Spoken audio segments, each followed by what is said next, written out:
রাশির জাতক জাতিকাদের ক্ষেত্রে এই মাসটা কর্মজীবনে কিন্তু মাঝারি ফল পেতে পারে। মানে কাজের জায়গায় খুব চাপ থাকবে, চ্যালেঞ্জও থাকবে, কঠোর পরিশ্রম করলেও কিন্তু অতটা স্বীকৃতি পাবে না।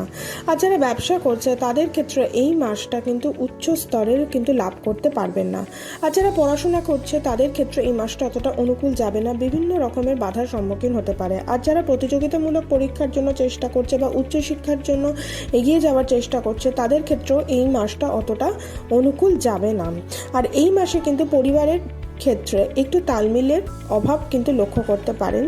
আর তাছাড়াও পরিবারের মধ্যে একটু আইনি সমস্যা কিন্তু দেখা যাওয়ার সম্ভাবনা রয়েছে। এই মাসে প্রেম ও দাম্পত্য জীবনে খুব একটা ভালো ফল কিন্তু আপনি পাবেন না। এই মাসে আপনার জীবনে অর্থের কিন্তু মসৃণ প্রবাহ দেখতে পাবেন না, সুতরাং আপনি আপনার ব্যয় বৃদ্ধি দেখতে পাবেন। এই মাসে আপনার স্বাস্থ্য খুব একটা অনুকূল দেখাচ্ছে না। সাধারণত গলার সমস্যা, চোখের সমস্যা, এই ধরনের সমস্যা কিন্তু আপনার হতে পারে।